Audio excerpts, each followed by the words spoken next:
Well, it looks like finally we got some cruises sailing out of the United States in July, so let's take a look and see what ships are going to be starting up. What is going on, everybody? My name is Brandon. If you want to stay up to date with all the latest cruise news as we follow along the restart plan for all of these cruise lines, make sure you hit that subscribe button down below. Alright, so over the weekend we had a lot of really exciting news. Of course, we did have Carnival Mardi Gras make her maiden arrival into Port Canaveral, where she will be home ported. And then following her, not even maybe a few hours later, we had the Odyssey of the Seas also arrived into Port Canaveral. Odyssey will not be home ported in Canaveral, but, that was where she, entered the United States for the first time, which is really exciting. Odyssey of the Seas is going to be located a little further south in Port Everglades. So shortly after we had the arrival of Odyssey of the Seas in Port Canaveral, we did get a really big announcement from Royal Caribbean. We have several other ships that are going to be restarting in the month of July.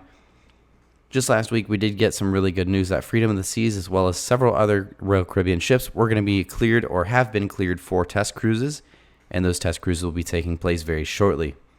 So let's go over some of the ships that will be sailing or the first to sail for Royal Caribbean. Starting with the short cruises, we have the Freedom of the Seas being one of the first ones. She's going to begin sailings from Miami, Florida on July 2nd of 2021.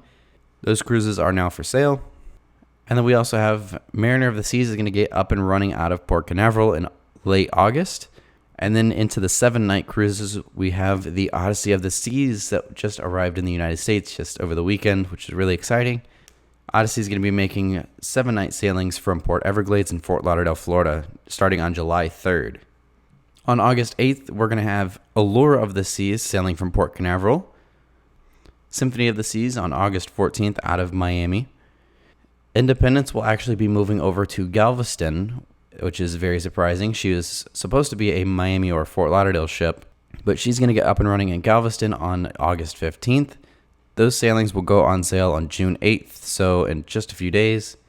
Serenade of the Seas will be sailing from Seattle on July 19th. She's going to be one of the first Alaskan ships, or first ships to go to Alaska in almost 2 years, so that's exciting.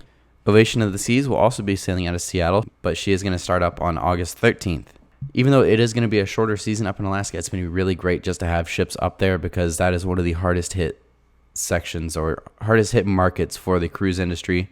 Over in Europe, on August 15th, we are also going to have the Harmony of the Seas going to sail out of Barcelona and Rome on August 15th.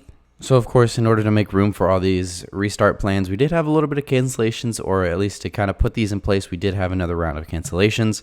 But this is probably the best round, or the best round of cancellations we've had in a long time. Well, no cancellation is a good one, but in this case, the cancellations mean we're getting cruising again. So like I said, since Allure of the Seas is not going to be sailing until mid-August, the Allure of the Seas going from Port Canaveral from July 4th to August 1st have all been canceled. Brilliance of the Seas out of Tampa has been canceled from July through late August. Enchantment of the Seas out of Baltimore through August 26th. Explorer of the Seas from Galveston has been canceled from July through September and in late October as well, which is really weird. Freedom of the Seas from Bayonne is canceled from July 3rd through October because she's going to be in Miami doing those short sailings. Harmony of the Seas, departing from Barcelona and Rome, of course, is being canceled through July 4th through mid-August in order to get ready for those mid-August sailings. Liberty of the Seas out of Galveston will be canceled through early August, of course, because we have Independence sailing out of there, and who knows what they're going to do with Liberty of the Seas as well. Mariner of the Seas is canceled through late August because she's going to restart in late August in Port Canaveral. Oasis out of Bayonne has been canceled through late August as well. Rhapsody of the Seas out of Venice has been canceled through November 30th, which is pretty late. And then, of course, last on the list, we have the Symphony of the Seas out of Miami has been canceled through August 7th since her restart date is mid-August. So that's kind of like a rundown of Royal Caribbean's restart plans, some of the announcements of cruises that are going to be up and running soon. Lots of ships going to be up and running. Doesn't sound like there's going to be many that are just sitting around after mid-August. We're going to have the majority of Royal Caribbean ships sailing, which is really great to see. I would imagine most other cruise lines as well. So anyways, let me know what your thoughts are down below. Have you booked any of these? Prices are pretty high for some of these, especially like the first sailing. So let me know down below which one you plan on sailing on, or if you have booked any of these yet.